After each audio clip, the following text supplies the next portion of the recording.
Welcome back. Pakistan Tehreek Insaf के हवाले से ये तो पहले ही पता चल चुका है कि ईरान इजराइल कॉन्फ्लिक्ट के बाद उन्होंने अपनी एहतजाज जो एहतजाजी तहरीक है उसे मौखर किया था, लेकिन और भी बहुत सारे मसाइल हैं जिस पर बात करते हैं। डोमेस्टिक फ्रंट पर भी हमारे साथ हैं इस वक्त सेनेट में पाकिस्तान तहरीक इंसाफ के पार्लिमानी लीडर हैं बैरिस्टर सैयद अली ज़फ़र साहब। बेहद शुक्रिया फॉर जॉइनिंग अस। बैरिस्टर साहब, पहले तो बात कर लेते हैं field marshal chief of army staff Asim Munir साहब का जो दौरा है उसमें अब दुनिया की नज़रें भी मरकूज़ हैं और बल्कि हैरान हो रहे हैं वो कि किस तरह से हमारे एक जनरल को जो है वो टॉप यूएस ऑफिशियल से बाकायदा मुलाकातें कराई जा रही हैं, रेड कार्पेट उनका इस्तकबाल किया जा रहा है। पाकिस्तान तहरीक इंसाफ इसको किस नज़र से देखती है? देखिए, ये एक बड़ा सेंसिटिव मामला है। आपको पता है कि ईरान और इजराइल की जंग भी है। ऊपर से हिंदुस्तान जो है उन्होंने हमारे ऊपर जो पहला दहशतगर्दी का हमला किया था उनको शिकस्त तो हो गई, लेकिन वो एक जख्मी हैं और वो कोशिश करेंगे कि किसी ना किसी तरह वापस अपना बदला लें। तो ये बड़ा एक और ऊपर से क्योंकि रीजनल एक जंग जो इजराइल और ईरान की, उसकी वजह से रशिया और चाइना का भी एक मौक़िफ़ सामने आ रहा है। अमेरिका भी थ्रेट कर रहा है कि धमकियां दे रहा है कि हम ईरान पे अटैक कर सकते हैं और जाने भी जा रही हैं। ऊपर से गाजा के ऊपर भी जुल्म हो रहा है। तो इस सारी सिचुएशन में मेरा ख्याल है कि एक मीटिंग इन सारे मामला पे हुई होगी।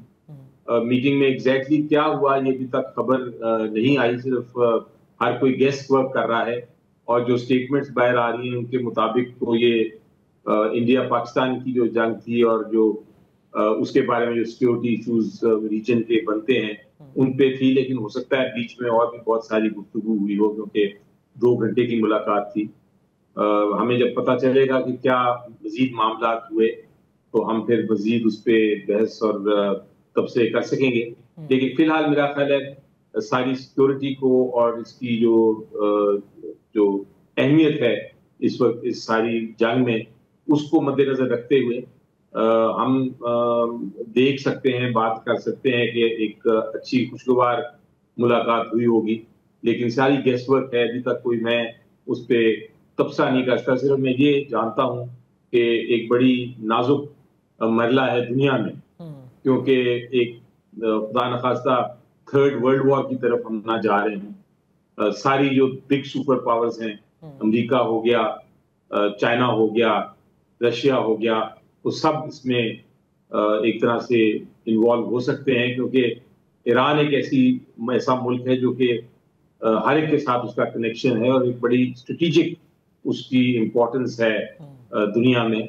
और इस खित्ते में ये नहीं हो सकता, चाइना नहीं अलाउ कर सकता कि इजराइल का किसी किस्म का इन्फ्लुएंस या अमेरिका का किसी किस्म का इन्फ्लुएंस एक चेंज ऑफ रिजीम के जरिए ईरान पर हो। पाकिस्तान भी ये अफोर्ड नहीं कर सकता। बिल्कुल। अरब ममालिक जो हैं सारे वो भी अफोर्ड नहीं कर सकते, क्योंकि अगर चेंज ऑफ रिजीम का मामला है तो फिर उन पे भी ये कल को इसका असर हो सकता है। वहां भी चेंज ऑफ रिजीम के लिए हमले हो सकते हैं किसी भी मुल्क पे। तो एक बड़ा सेंसिटिव सा इशू इस वक्त बना हुआ है और हमें सबको चाहिए कि हम तहम्मुल से, बर्दाश्त से इस सारे पे तबसरे भी करें, बात भी करें, और जब तक हमें पूरी तरह समझ बूझ ना हो किसी किस्म का क्राइसिस ना क्रिएट करें। बिल्कुल। और क्योंकि ये मामला पूरे खत्ते का है इस वक्त और पूरे खत्ते का अमन जो है वो इस वक्त एट स्टेक है, बतौर ऑपोजिशन जमात क्या आपने हुकूमत से ये डिमांड किया है कि इस पर सहरासिल गुफ्तगू होनी चाहिए या बाकायदा ब्रीफिंग होनी चाहिए, ताकि अगर अमेरिका 2 हफ्ते के लिए उन्होंने मौखर ज़रूर किया है लेकिन बिलफर्ज वो ये फ़ैसला कर लेते हैं कि उन्होंने ईरान के ख़िलाफ़ हमला करना ही है, तो ऐसे में पाकिस्तान की हिकमत अमली क्या होगी? और वैसे भी इस पूरे खत्ते में जो इस वक्त जंग छिड़ी हुई है इजराइल की जो जारियत जारी है ईरान पर, उसमें पाकिस्तान का किरदार क्या हो सकता है और क्या होना चाहिए? आपने बहुत अहम बात कही और मेरे दिल की बात कही।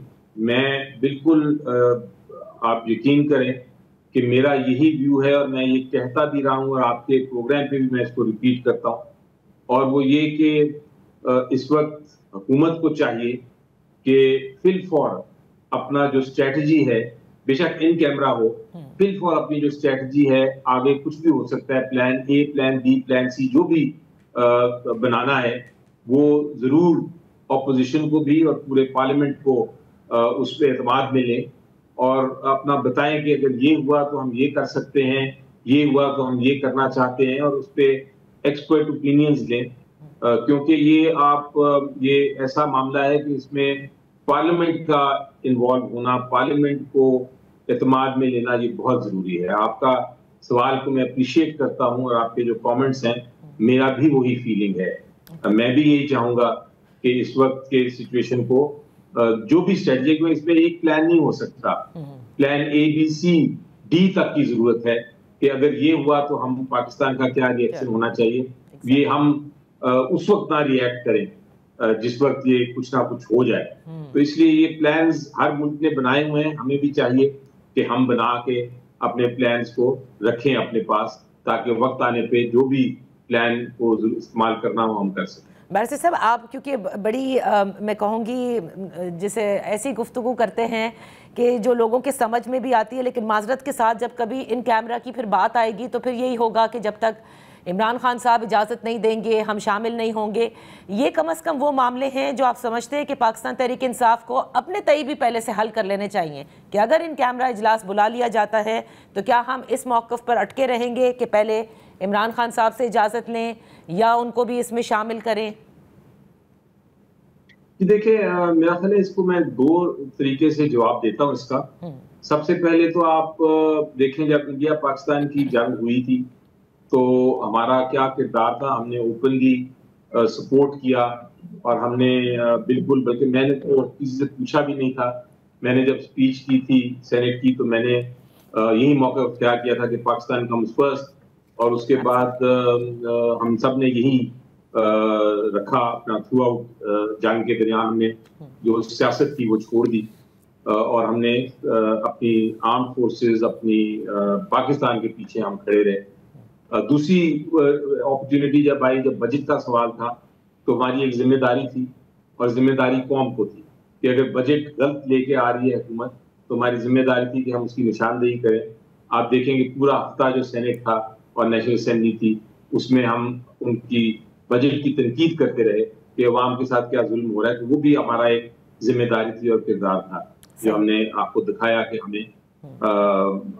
हम कर सकते हैं अपना पार्लियामेंट्री बिहेवियर। इसी तरह अगर खुदा न खास्ता जरूरत पड़ी तो हम जरूर अपना पूरी तरह जो जिम्मेदारी है वो निभाएंगे, कौम की खातिर, पाकिस्तान की खातिर। लेकिन उसके साथ मेरा ये ख्याल है कि इसको एंटिसिपेट करते हुए, इसको देखते हुए कि इमरान खान साहब की हमें जरूरत है इस सारे मामले में स्ट्रेटजी ABCD, प्लान ABCD बनाने के लिए, तो हुकूमत को चाहिए कि हमें कम से कम इजाजत दें कि हम उनसे मिल सकें, ताकि हम मिलेंगे तो उनको ये आगाह करेंगे और उनसे एक एडवाइस ले लेंगे, ताकि कबल अज वक्त हमें भी पता हो कि हमने क्या करना है। सही। ये जो आइसोलेशन में रख के हमारे लीडर को हमें मिलने नहीं दिया जाता और फिर ये कहा जाता है कि ना आप तो कोई एक्शन नहीं ले रहे क्योंकि आपने अपने लीडर से नहीं पूछा, ये एक तरह से हमारे साथ ज्यादती है। ये दुरुस्त बात नहीं है कि आप खुद ही हमें ना मिलने दें और फिर खुद ही इल्जाम लगाएं कि आप अपने लीडर के पीछे बगैर कोई एक्शन नहीं लेते।